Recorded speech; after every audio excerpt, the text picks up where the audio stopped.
કચ્છમાં ગેરકાયદે દબાણ પર બુલડોઝર ફરી વળ્યું। વહીવટી પ્રશાસન અને પોલીસ વિભાગની સંયુક્ત કાર્યવાહી કરવામાં આવી। કચ્છના 9 તાલુકામાં કુલ 30 દબાણો જેને દૂર કરી દેવામાં આવ્યા।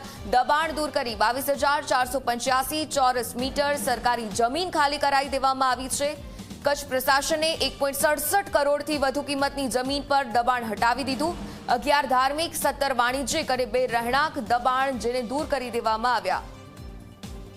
ફોનલાઈન પર સંવાદદાતા રાજેન્દ્ર પાસેથી જાણકારી મેળવીએ। રાજેન્દ્ર, કચ્છમાં ગેરકાયદે દબાણ પર તંત્ર દ્વારા બુલડોઝર ફેરવવામાં આવ્યું છે। બુલડોઝરની કામગીરી અંગે શું અપડેટ્સ? જી, વાત કરવામાં આવે તો કચ્છમાં જે દબાણોનું દૂષણ સતત વકરી રહ્યું છે, ત્યારે આ દૂષણને ડામવા માટે વહીવટી તંત્રે કડક વલણ અપનાવી અને દબાણકારો સામે લાલ આંખ કરી છે અને તબાહી બોલાવવાનું શરૂ કર્યું છે। કચ્છ જિલ્લાના વહીવટી તંત્રના માર્ગદર્શન પોલીસ વિભાગ, પ્રાંત અધિકારી અને વિવિધ તાલુકા મામલતદારો દ્વારા સંયુક્ત રીતે દબાણ હટાવવાની જે ઝુંબેશ રૂપી કામગીરી જે હાથ ધરવામાં આવી છે। કામગીરીને અંતર્ગત 9 તાલુકામાં 30 જેટલા દબાણો દૂર કરીને 22,485 ચોરસ મીટર જે સરકારી જમીન પર દબાણ હતી એને મુક્ત કરવામાં આવી છે, જે એની અંદાજિત કિંમત 1.67 કરોડ જેટલી થવા જાય છે।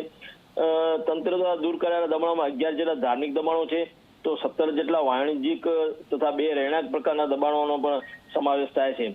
જિલ્લા વહીવટી તંત્ર દ્વારા સરકારી જમીન અને જાહેર મિલકતોના સંરક્ષણને સુનિશ્ચિત કરવા માટે જે ગેરકાયદેસર દબાણો છે તેના સામે આ કડક કાર્યવાહી આગામી સમયમાં પણ ચાલુ રાખવામાં આવશે। જી ઉર્મિલા।